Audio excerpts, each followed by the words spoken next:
Okay,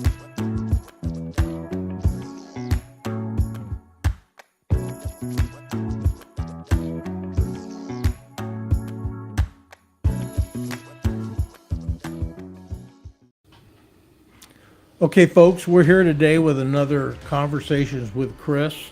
A very, very tough subject. It's a friend of mine, Leslie, I've been talking to last year, and she was at the point where she's gone through the healing process as a domestic violence survivor. And she's at the point in her healing process that she wants to talk about this serious issue in our community across the United States so she can give hope to other women, men, or whatever suffering from this, and the types of things they need to look for, and what they should do just to get out of the violence and live a healthy life. So, Leslie, what I'd like to start with, welcome, and what's important for everybody to understand is this was difficult. I met Leslie last year, and it was difficult for her, and she said, there'll be a time when you're ready. And the whole purpose that she told me, which I feel a great honor, she said, I want to talk to people so I can help. And that took a lot of courage, and I'm very, very proud of you and very proud to be your friend. Thank you. So what I'd like to do is let's start with, this is your story. Talk about growing up, what you learned, and then we'll transition to when you got married and what you suffer from, your healing process, and the things you want to talk about, and the message you want to get across to the community for people that are in the same position that you were in. It's a hard thing. It really is. Growing up, though, you got married. That's it. If you got pregnant or you were in any kind of relationship, Southern Baptist, you had to be married. You know, not. That's just one thing you didn't do. That was understood.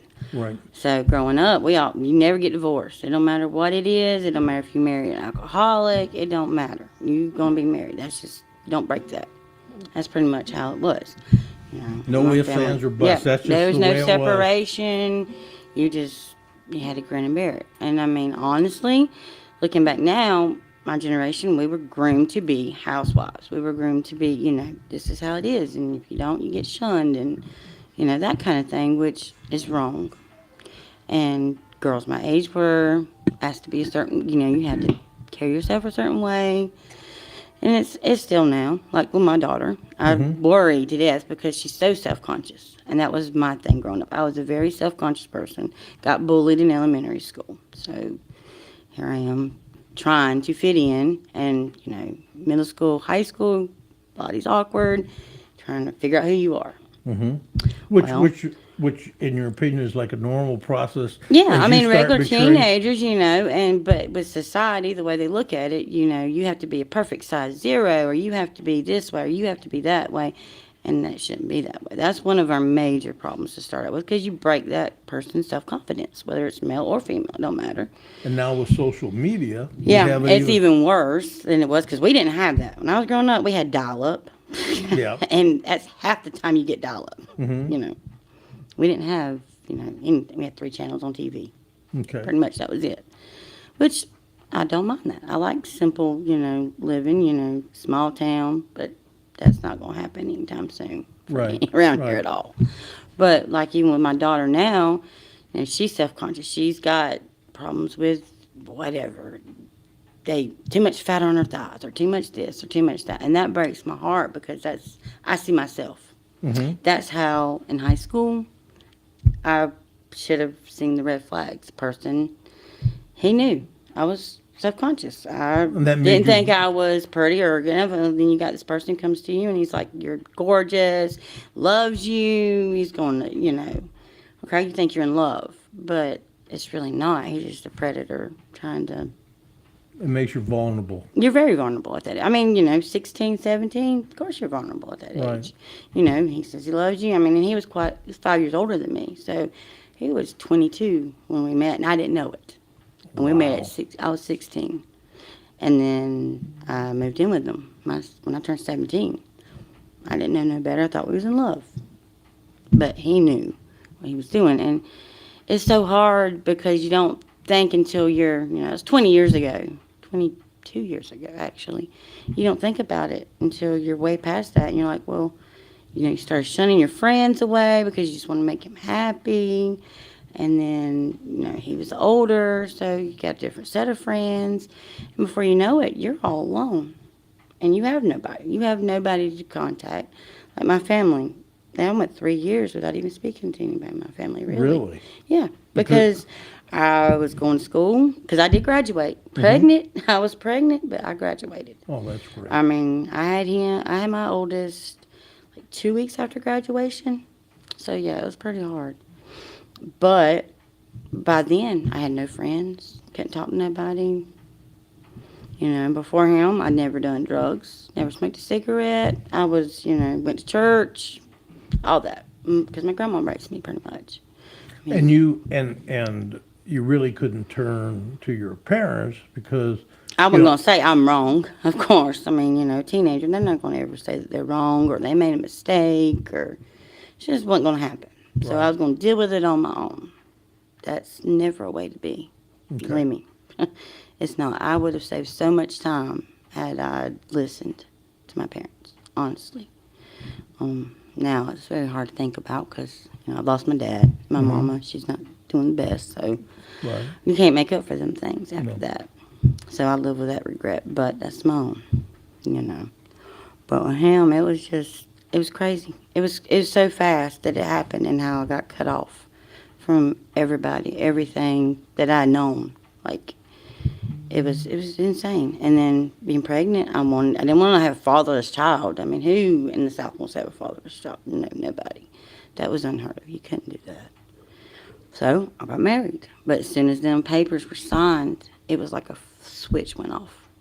He never before that had ever put his hands on me. Now, he might talk down to me, might have isolated me, but never until I signed them papers. When I signed that marriage, it's like an ownership he had on me. And at 18, I'm young, I'm stupid. I was stupid. Didn't know no better. I had never been out in the real world. I mean, I had a 9 o'clock curfew. I mean, 9 o'clock I was going home, or my parents were calling the law, and they were going to find me. That's pretty much how it was. That's 22 years ago. Now times are a lot different, and I'm struggling with that with my kids now.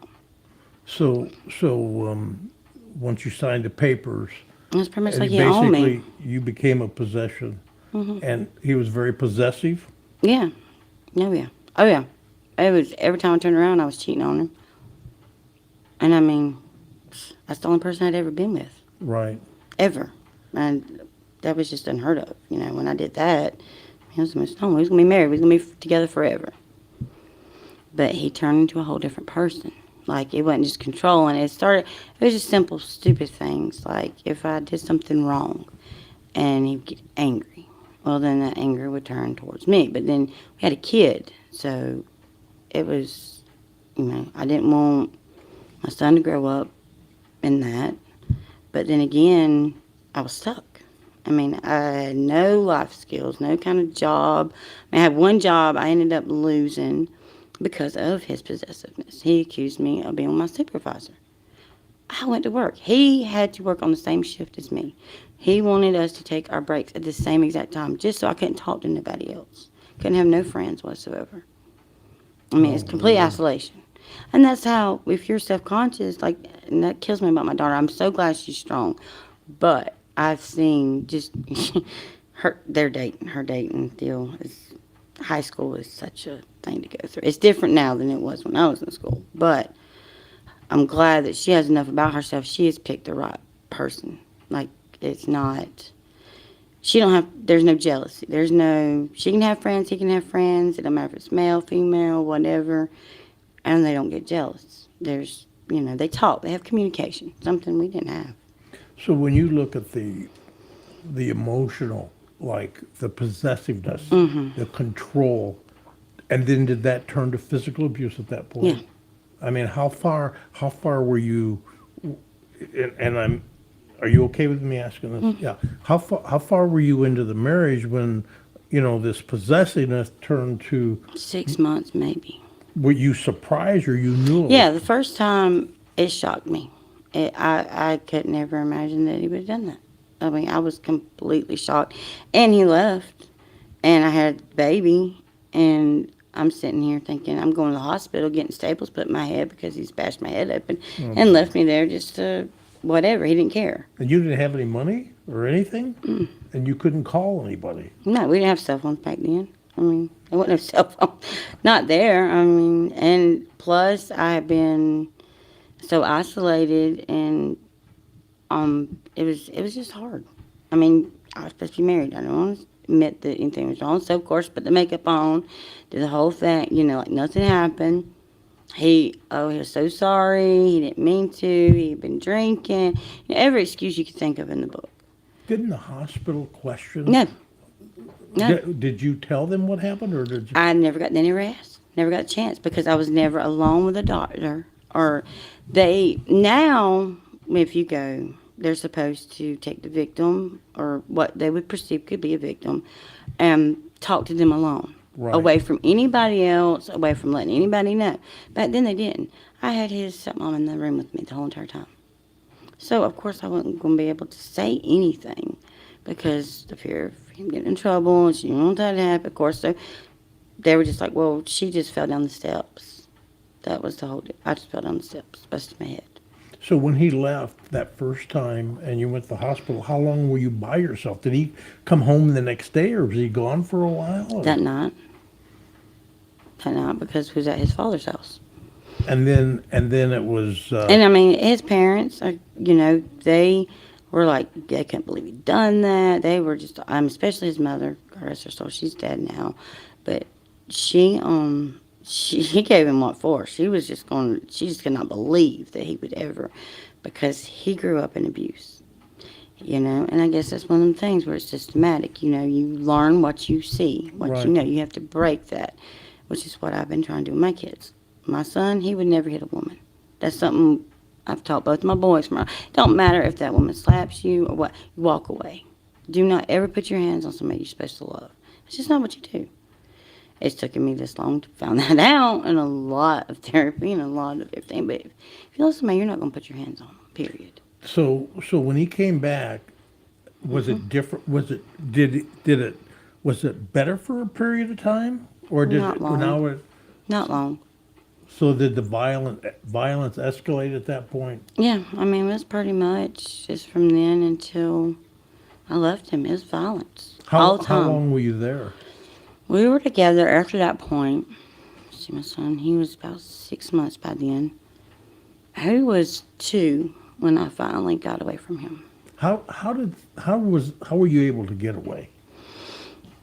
Well, after it happened and every time over and over again, and I mean, I was a teenager, and I wanted to do my thing, and teenagers, they drink, and so I wasn't the best person up to that point, but then I come to a point where I was like, I got a son, I need to grow up, I'm gonna stop this. So I put my foot down, and there was rules at our house, and I'm like, there's no more drinking, there's no more this, there's no more that. Well, yeah, that didn't work. I mean, there was a lot of dark days at that house. Like, we're talking, I mean, you got somebody holding a knife to your throat telling you, look, nobody will ever find you, nobody cares about you, and at this point, you haven't really had contact with, your family. You hadn't been able to be around them, and one of the only people, my brother, who would stay with me sometimes, he was like, you gotta get out of it. I mean, he had a charge pinned against him because he was defending me, trying to get me out of the situation. And it turned violent. And yes, he put a hole in the wall. My brother did, trying to get me because my ex had caused a wreck. I mean, he checked the wheel when we were going down the road with my son in the car and made me go off into the ditch and totaled my car. Oh, jeez. Yeah, I mean, it's just when you have abuse that bad. I mean, and you call the law and you try to get away, but one of the time I called the law, they brought him back to the house. So He only spent a night in jail after me calling and pressing criminal domestic violence. And this is when I was trying to leave. I hadn't had it. I was at the end of dealing with him. I got tired of there was so much that happened during our time together. I mean, He sold me to a drug dealer. He had raped me. I mean, yeah, you tell a cop that, and they're looking at you like, you're his wife. How does he rape you? Well, I told him, no, I didn't. We're having problems. He's beating me. I don't want to be nothing to do with that. And he still forcefully makes me do it. It got to the point to where he was locking me in my room. Only time I got to come out was to go to work. So I would walk to work. Well, who would watch the children? He would have my son. That's the thing that he would hold over me. Yeah. As he knew I was going to come back as long as he was there. Because, I almost died having him. Like, that's how bad it was. I had an emergency C-section. They cut me from hip to hip. I was an afterthought. My son got released from the hospital before they were going to release me because I was in so much shock. I sat there and shook for 7 days in the hospital because I lost so much blood and all this. And so I come home, and I'm still in a terrible situation. And nobody on the outside sees what happens on the inside. You're scared because what are you going to do? What is a teenager going to do? And There you're was not trying to safe protect your harbor. child. There was no kind of anything. There was nothing. No. When I finally got the courage, after the cops brought him back for the first criminal domestic violence, and told me I needed to learn how to be a good little wife, that he loved me. The cops did, yes, they The did. sheriff's office said that.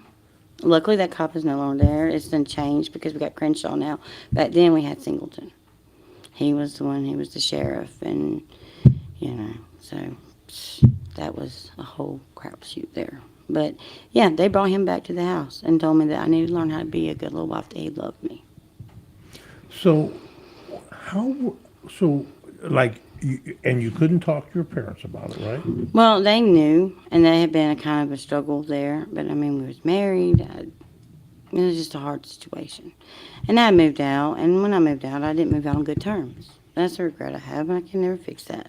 That's just something that happened. And So we try how to did move you on get from that. away? Did you just one day just Well, forget what it? happened, because I remember it like it was yesterday. I got out of my room, I was going to work, getting ready to go to work. Well, my son, he was only 2, very independent. And he went and asked his dad if he could have some milk in his sippy cup. Well, that day, he looked at him and he told me, he said, "You're not my problem." And that was just like, I'm done. That's it. I'm over. I'm going He to get said out that of here. to his son. Yeah. He just wanted to pick up. Because I was busy getting ready for work. Because at that time, I had so long to get down to work and so long to get home. If I wasn't home at a certain time, he'd lock me out in my house. It didn't matter if it was wintertime. It didn't matter what it was. And you So, couldn't even get to your son. yeah. So I would make sure I was home on time. And then when I get home, he would take all my money. So it didn't matter how hard I worked. He was still taking my money. They wouldn't know I can get away. But when he said that, that was just something that just went off, and I'm like, yeah, my son's nobody's problem. My son isn't a problem. I'm just giving my life for my son, so this has got to stop. So, I started planning how I'm going to get out of here. And that's hard because I didn't have much time alone. There wasn't no alone time. So I got in touch with my dad. And I told him, I'm leaving him. I'm leaving. I'm on walk. So I just put most of my son's stuff in the suitcase, put him in his stroller because I couldn't use my car. He thought I was going to leave, so he made it to where I couldn't crank my car and leave. He took stuff out of the car. I don't even know what he did to the car, which at that point I didn't even care. He could keep the car. I left everything. He could have everything. Only thing I took was what my son needed and me a couple changes of clothes, and I walked. And you just grabbed your suitcase and you left and walked. Yep. Where did you go? Had My you- grandmother's. Okay, so she knew you were coming, right? Well, my daddy knew. He knew that there had been problems, and I was a daddy's girl. Okay. And there was one person I could talk to was my daddy. Me and my mom, our relationship wasn't so much. My brother and her more closer than me and my dad. That's just how it was, So he knew, and he knew what was happening. And at the time, my grandmother had, kind of got sick, so he come back home from Florida, and he helped me with my son. He watched him for me while I would go to work, try to get my life back straightened out. But I wasn't away from him. I hadn't got away from him because after that, Did He he figured- still work at the same place as you? no, this Okay. time I didn't got a different job. Okay. I had to because I got fired from that job. because he wouldn't let me go to work. I mean, he kept me from going to work, so I lost that job. Right. And, we was moved close enough to my family Mm-hmm. that I knew I could get away from him, and he wasn't going to come to where I was at. He wasn't going to come deal with my brother. He wasn't going to come deal with my dad. I just knew he wasn't because I told him I did everything. And I was like, well, you're not going to have to worry about that again. Well, what we didn't count on is that he would be bold enough to come to my job and beat me. He beat you at work? My boss back then called the law on him because he made me swallow my wedding ring in the parking lot in front of our business after beating me. And we sat there and waited on the cops to come for 45 minutes. Her calling 911 telling them that one of her employees was getting beaten. And she knew the story because I told her what was going on. I let her know in advance, look, I'm leaving him. I might need a couple of days because at that point I was working lots of hours, trying to save up money, trying to get ahead. Because it wasn't long after that I took on 2 jobs. See, I was working 2 jobs and had my son. So she was really a supportive. Oh, I love that woman to death. I wish she never had to go She's out still of business. around. Well, no. Well, she's in Miami Okay. now because she went through the same thing. See, that's where I was able to talk to her because she moved to this country as arranged marriage. She had nobody to talk to. Her first husband was abusive. So she knew. She could tell. She knew the red flags, because she lived it too. So she was a lot of help to me getting away from him. And she told the cops wasn't even going to take pictures of where he had my bruises and my marks, nothing. She So did told they him arrest? she made him. Good. Well, it was after that, in the sheriff's department, by then, they had a victim's advocate Mm-hmm. that actually did go to court with me. That's about the length of what they did. She got me an order of protection. They arrested him, and yeah, he did go for that criminal domestic violence. This was before criminal domestic violence become a felony. Mm-hmm. This was back when they were misdemeanors. So, the first criminal domestic violence, it wasn't long, he was out of jail. The second one, that fell into where it went into the felony mode. He has since had several others, but it's in other states. States don't connect. Georgia and South Carolina do not like each other when it comes to legal anything. Because, recently I had his ex call me. She's like, he's been beating me. I'm scared. I said, look, I tried to tell you when you got involved what you was getting involved in, what we're living with. Because even though I left him back then, we're still connected. We have a son. State of South Carolina, because we were married, he has parental rights. But I was lucky enough with the victim's advocate that she had it where she could tell he had problems and he was needing to go to anger management. So they court ordered his visitation to be supervised with a mediator that we had to pick, which was his sister. And his sister was one of the only people who actually, to this day, she still supports me. She doesn't agree with nothing that happened back then. So she wouldn't even let him see him if he was drinking. Nothing. She would come pick him up every other weekend. I was court ordered to do that. I was told that if I did not make him available every other weekend, they would hold me in contempt, no matter what the situation was. He wouldn't show up half the time. Or he would call 5 minutes before he was supposed to be there. Or something. There would always be something. But it just kept him in my life. What was the time frame or the years that this was happening? My son was born in 2002. So 2005, I think it was 2004, 2005, I finally got my legal separation from him. So that was a whole nother ballgame. And I'm still dealing with it because I haven't had the money to get a lawyer. He didn't show up to court. My legal aid could only do so many court cases. He didn't show up. I couldn't get my divorce. I did get my separation finalized. So I don't have to pay no more of his debts. I don't have to do none of that. And I was to get child support. But in the child support system, it's faulty. He has me $22,000 in back child support right now. My son's grown. So at this point, you're separated. Yes. You're not divorced. Yep. Can he still see your child? And my son's grown. He's 22 now with his own okay. baby. So, I mean, he makes his own decisions. My son started making his own decisions at 16. Right. Whether he wanted to see him or he didn't. So he doesn't have any relationship with him. No. correct? And he keeps on saying, oh, it's because of me. I caused it. I'm like, talk to your son. Your son wants to hurt you Right. because he knows. He remembers these things that happen. He can, and as much as I try to keep him from seeing what, he still knows what He happened. knows. So, at this point, uh, do you have any type of restraining order? Does he stay No, away? the order of protection only lasts for so long. Then after that, you have to prove harassment. You have to prove where they've fallen. You have to prove these things. Well, you got to understand, it's been that long ago, and I still deal with it. I've been suicidal. I've been through, post-traumatic stress is not a joke. Right. You're anxious. Like this now, only reason why I'm able to do this because I'm just hoping one person who is 17 who finds that person that says that they love them, they can see through that and they can understand that they're, maybe slow down, think about this, listen to your parents, something, because there is red flags, but you don't see them until you're so far gone. I want to ask a question. Yes. Chris, if you'll let me ask a question. You're talking about your son. What was the effect of your son as a kid? How did he come through all of the things that he saw? Because it really does affect a kid. It does. From myself that grew up in that kind of situation with a very violent father, it does affect a kid. How did he overcome that? Did he have to have counseling, or he was just able? Well, he did do counseling in elementary school. But he was so young. I was 3. He was 3 when I got out.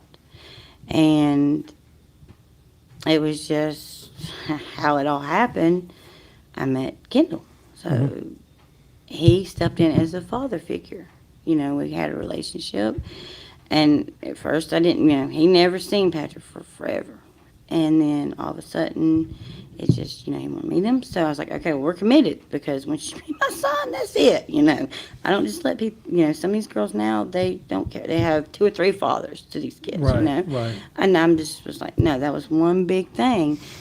But him being involved, he stepped in as a father figure.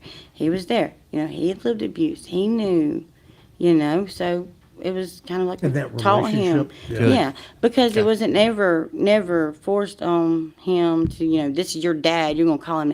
He was going to counseling. He felt comfortable in calling him that because because we went to his counselor because he was like, I don't know what to say to him. He just started calling me dad. I'm like, well, I'm fixing to have kids. And, his brother and sister, it kind of, his counselor explained to us, he's got a family dynamic. He feels safe.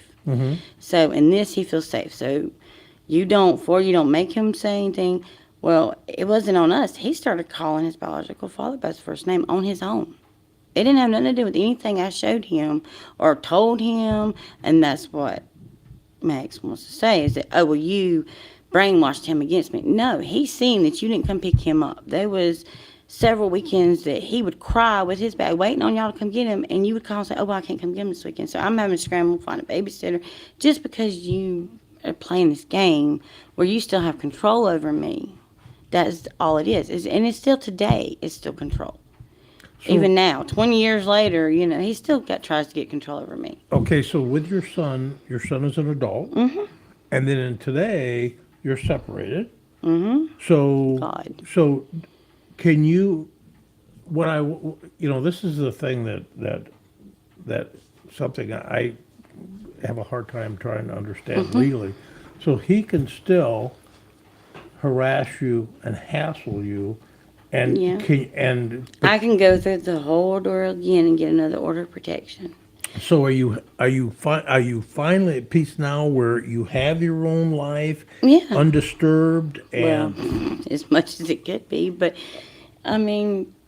here recently, he's kind of stepped in and tried to disturb it, but he don't have no more control over me. That part of my life is, closed. I teach my kids, to look for the things that I should have looked for. Just like with my son. He's got his own relationship. He's got his own kid. He cannot stand somebody to put their, if he was to see it out just in public, he would probably come unhinged. right. If he ever seen a man put his hands on a woman, or, because he's even a woman, but he said with a man, that man can overpower the woman and walk away. Right. Most cases. I'm not saying all cases because I've seen some where that poor guy needed some help. Because, it goes both ways. It's not male or female. if you love somebody, you should never put your hands on them. You should never try to degrade them. You should never, none of that. It don't matter. If you feel that way, you should walk away. It should be just ended, be done. Right. You know, separate before you hate each other so bad. And you know, the thing, you know, the violence is, Oh, it's I mean, terrible. it's horrible. It's But when terrible. you talked about the PTSD, you know, you made It's a really hard. good point. It's hard. Yes, and to this day, that you have that Mm-hmm. impact. But you know, you've gotten counseling, you've got, Oh, yeah, and now lots you've of got a counseling. support group that people that love you, that Mm-hmm. is helping you. I mean, because you're really still on a journey to It's a struggle every day. Right. There's will be no end to it. I mean, there's never gonna be an end to it, and I know that. But I learned to cope and live right. with it. The mental health situation in our county is not the best. When did you start seeing the light at the end of the tunnel? I mean, was there, you know, was there a day that just one day you're like, you know what? I think I'm finally over the worst, or I mean, or did you just gradually, or No, it was pretty much. I mean, it was bad. I mean, you understand. I mean, I slept with a loaded gun under my pillow because I was scared he was gonna come up and take my son.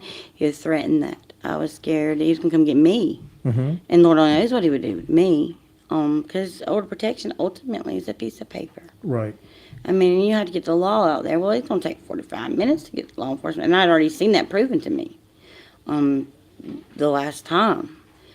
And it was, you know, working and just doing them every day. And then I met Kendall, and we started a lot together. And he was kind of like a protector to me because he knew what abuse was. He had seen it in his own situation. And it was, he basically made me feel safe where I didn't have to do that anymore. I knew that he wasn't going to get me.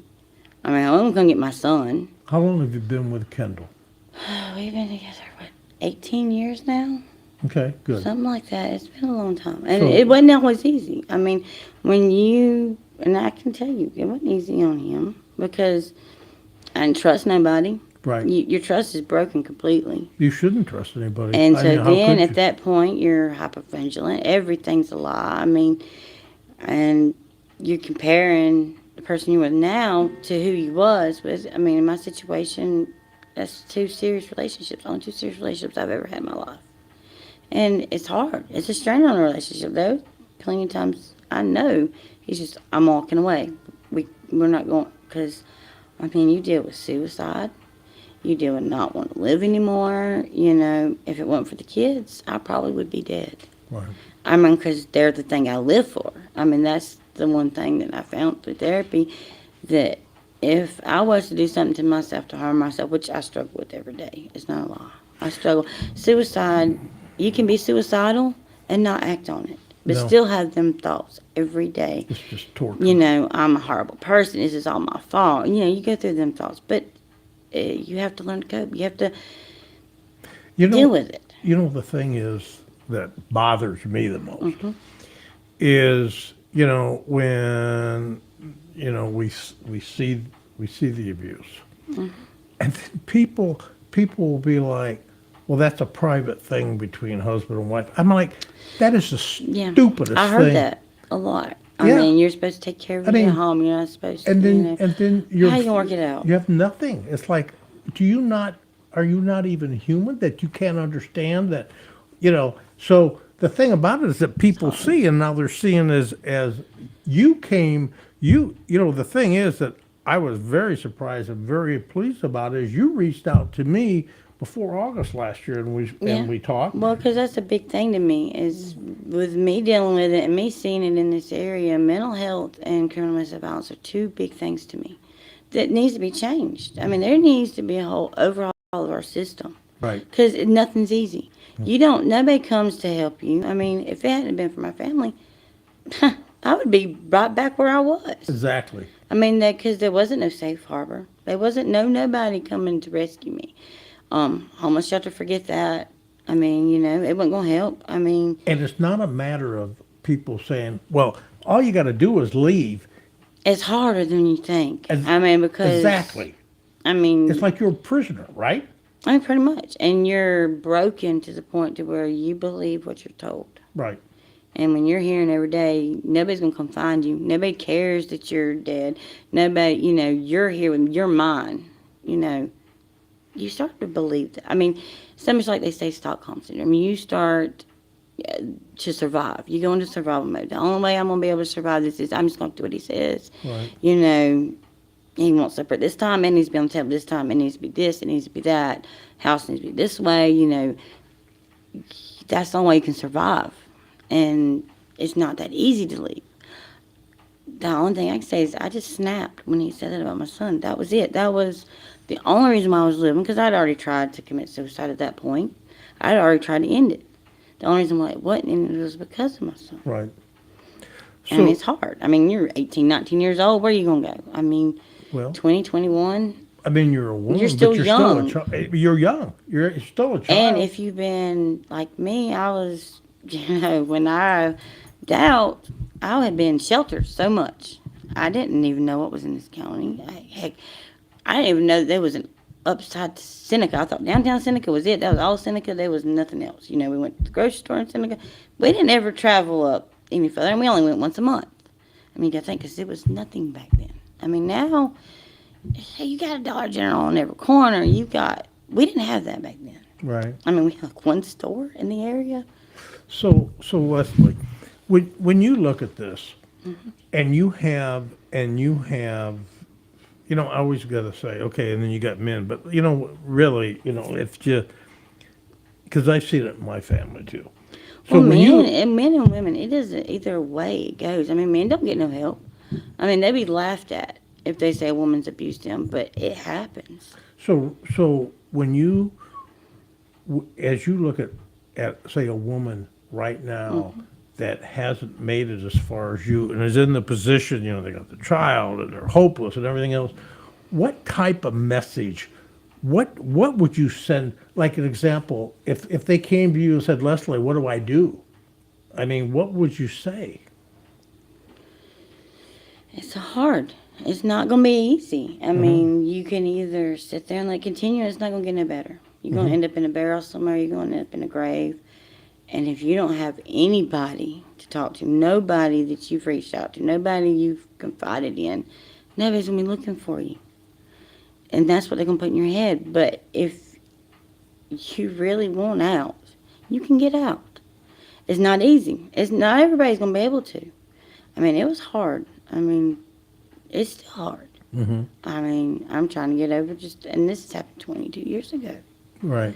I mean, just the way it all started and the way the way I was broken. And, I mean, because at 16, I thought he loved me.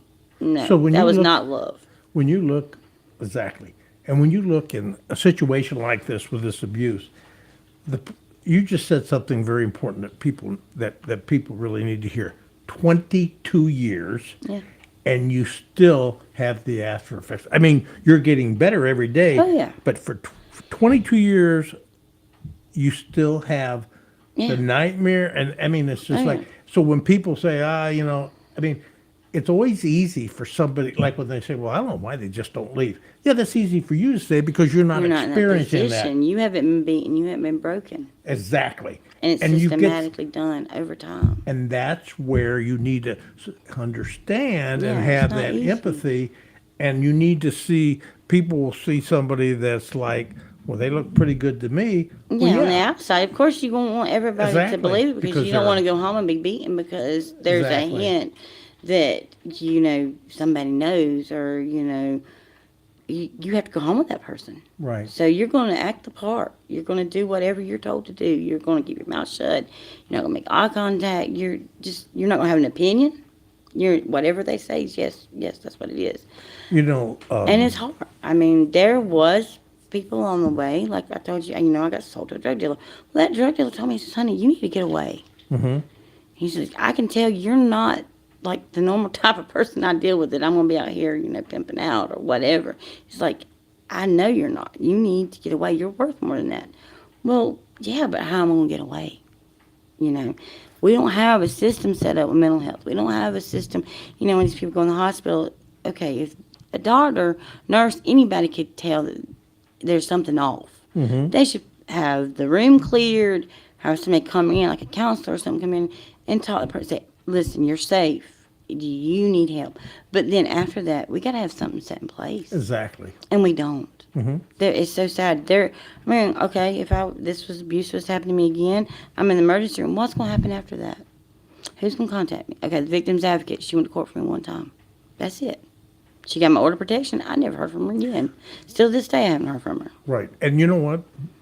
Only reason I want to stop you for a second is I want people to hear what you just said. What you just said is that, okay, you have things like, you know, you go to the hospital, they're supposed to talk to you, and all that. But when you look at it and you have somebody that's actually gone through that and can see it still happening, Yeah. it's really not. It's a You don't hopeless really situation have to the most people who's trying to resources. get out of it. Exactly.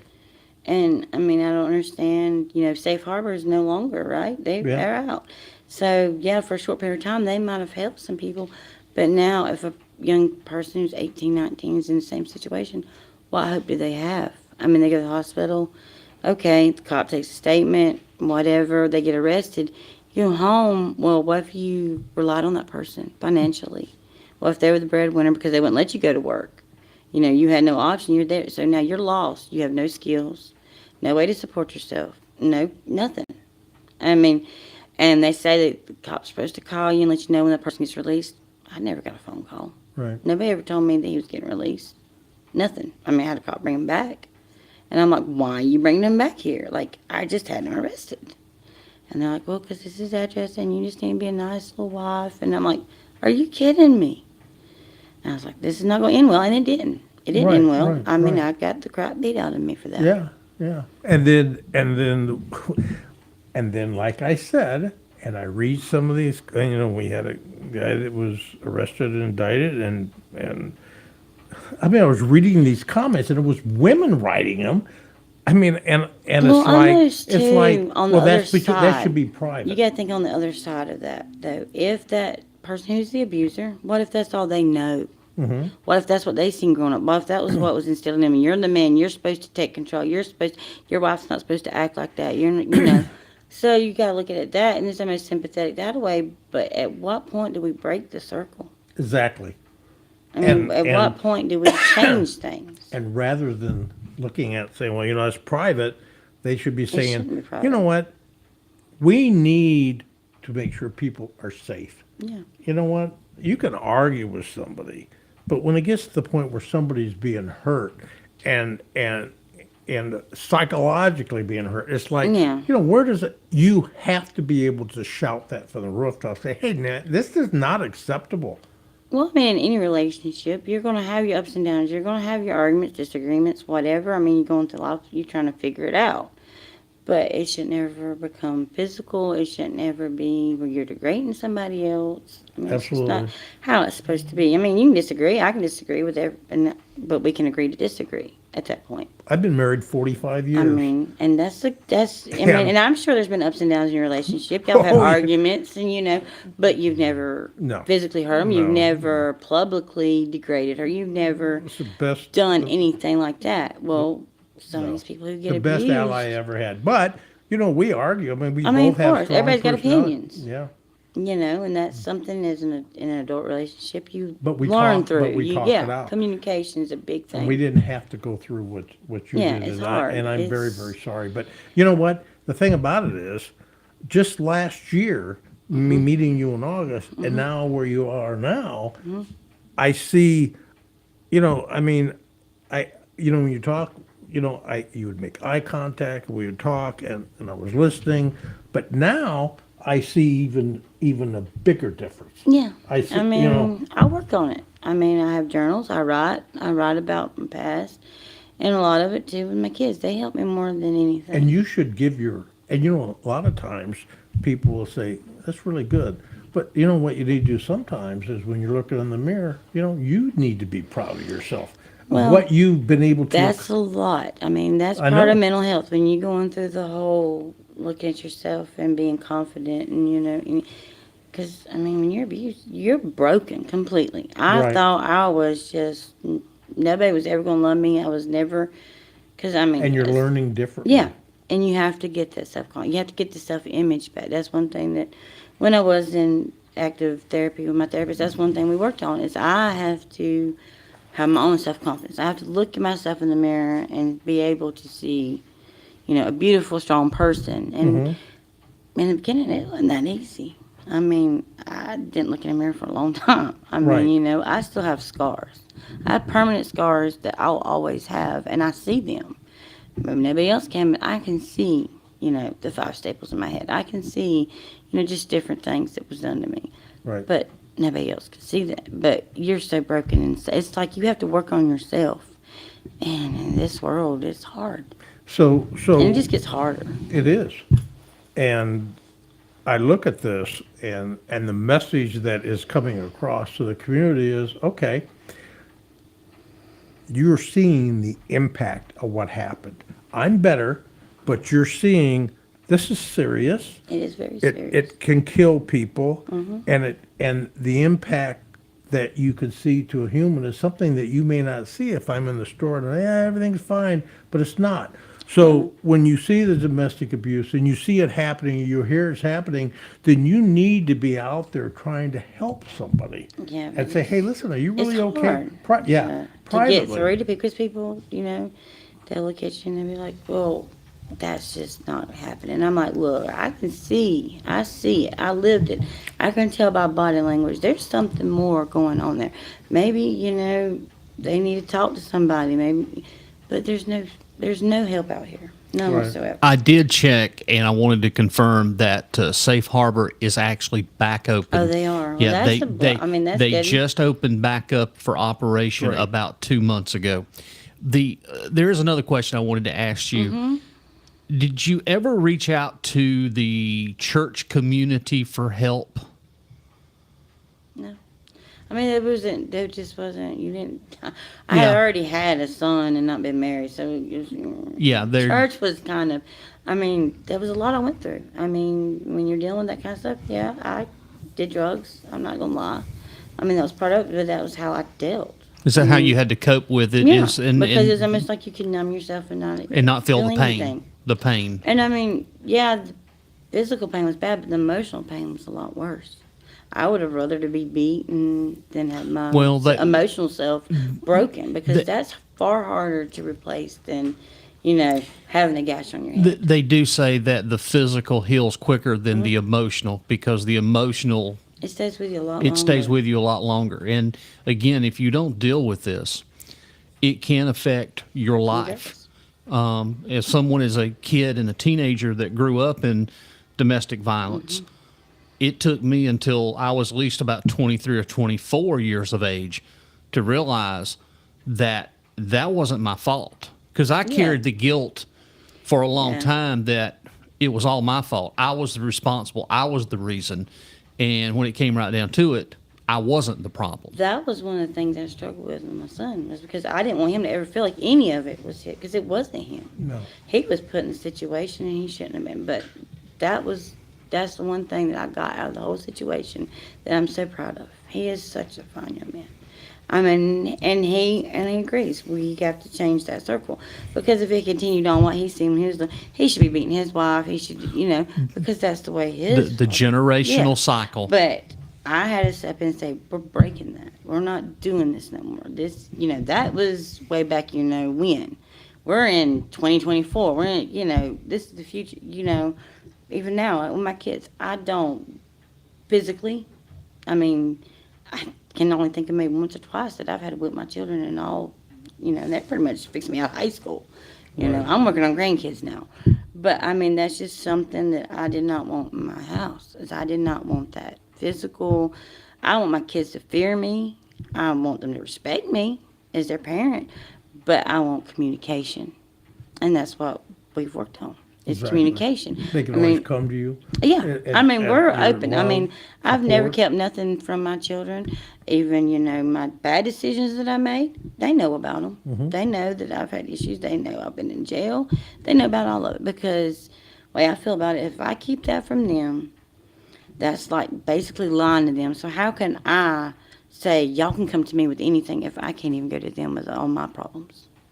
I mean, That's really good. I never thought about I that. mean, if you think about it, I mean, if your kid doesn't, and they come to me about everything. I can, if they get in trouble at school, I go, look, I'm telling y'all right now, he's telling the truth, because that's one thing in our family. That we don't lie. Because when I cannot trust you, that's it. I mean, I can't trust you. I'll never be able to trust you again.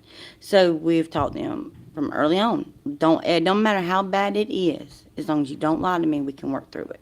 Right. So I can tell administration, look, he's telling on himself. Mm-hmm. Like, he's not going to lie. He's telling you the 100% truth, and it don't matter if he's getting himself in trouble, but you can guarantee that that is the truth. That's Because, and I mean, they have been incidences where I get called from school, and school's like, well, he was the first one to tell the truth. He told me everything, including why he had a part in it. And I'm like, well, that's what I want. I don't want my kids to ever feel like they got to lie to me. Right.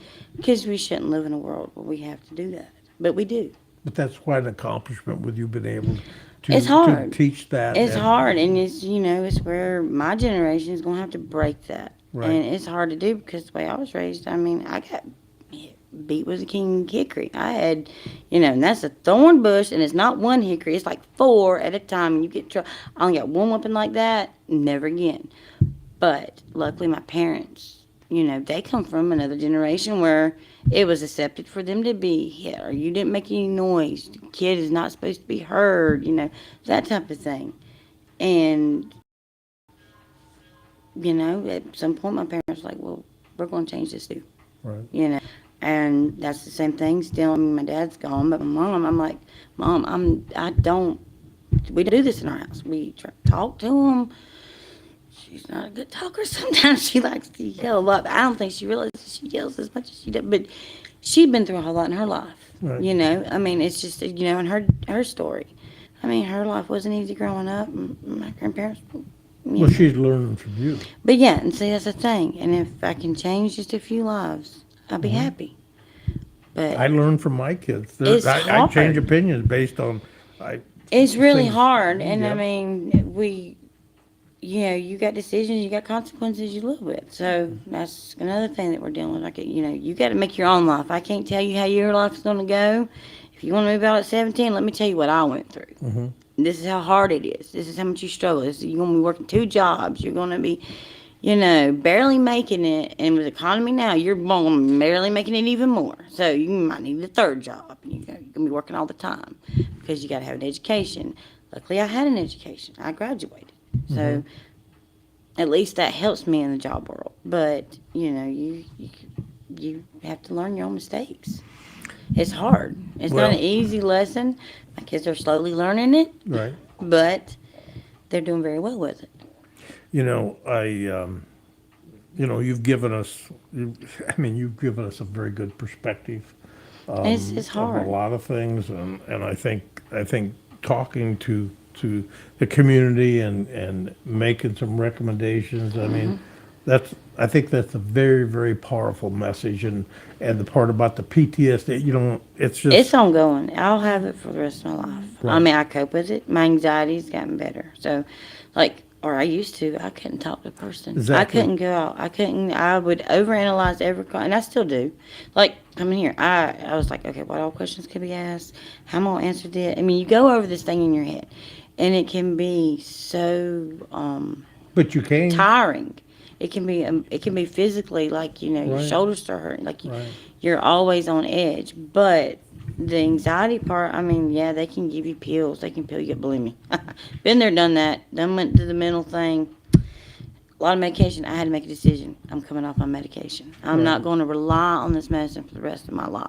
Because then you walk through life as a zombie, then you're a pharmaceutical, and if you already been on drugs, that don't help nothing in the long run. Thankfully, I did have a good doctor who could say, look, this medicine is just for breakthrough issues only. You got to work through these problems. You got to take them one at a time.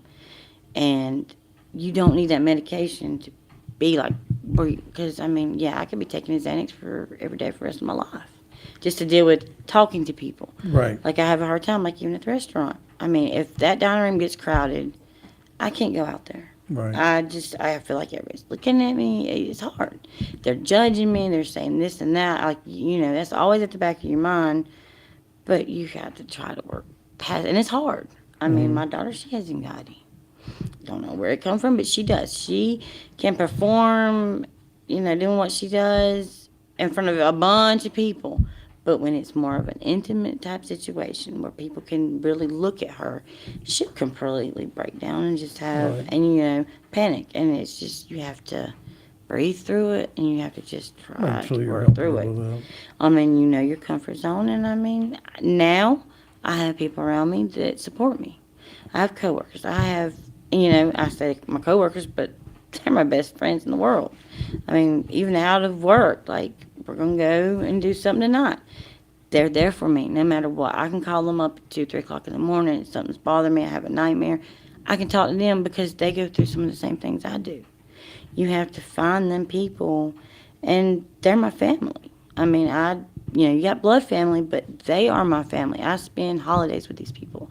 I spend a lot of hours with these people, and they've been very good to me. And I try to help them just as much as they help me. But you got to find that community, and there's not many people like that in this world anymore. I mean, I'm lucky.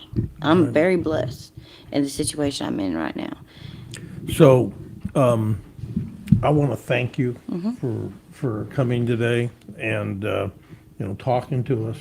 And I want to make sure everybody understands that, this took a lot of Yeah, courage. I've went back and forth about it for the last I know, year but about you get doing it. it, but And I was, and I was hoping, I really wanted to talk to you last year, but I didn't want to press you. Yeah. And I don't know if you remember me telling you, when you're ready, Mm-hmm. we'll be ready, and this is great. So, I think at this point, Mm-hmm. I think the message was delivered. People understand how serious this It's is. just hard. Right. And I I mean, want to, most people just need to be looking for them simple signs. I Right. mean, nervousness, that kind of thing. Just ask person, hey, is there something I can help you with? I mean, are you in a situation you need to get out? right. But it's hard to do. I want to ask So- you one final question Okay. before we wrap it up. If you have somebody listening right now this show, this interview, and you have someone in a situation and they've reconciled, but yet there's always that Let's continue. pattern, what would you tell them to do? You need to get out. I mean, it's not healthy for you or the person who's doing it to you. It's not. I mean, they need to deal with what's going on, whether it's childhood for them or whatever, and you need to start, grab at any straw possible, any person who's taking any interest, because it's not easy. There's nothing easy about it, There is nothing easy. I'm not even going to try to play. It's taken me this long, and I still deal with it every day. Yeah. You just you're going to have to dig deep in yourself and know you're worth it to get out. I mean, the only thing keeps me going is I'm just hoping my daughter never has to be in the situation that. like I was, because I was her age when it started with me. Right. And I tell her every day, don't ever, never let anybody ever put their hands on you or talk down to you in a relationship, period. Exactly. Okay. Thank you very much. I appreciate it. I appreciate your friendship and the courage. And I want to thank everybody for watching this interview. And I just implore everybody to really think about this. So Yeah. now you understand, these types of challenges that somebody that's had to go through this and think about this. If you recognize anybody that may be in trouble, how you can lend a helping hand confidentially to help them get out of the It's hard. situation, whatever you can do. But again, thanks again for this episode of Conversations with Chris and Jeff for producing the show. And we'll see you in the next time.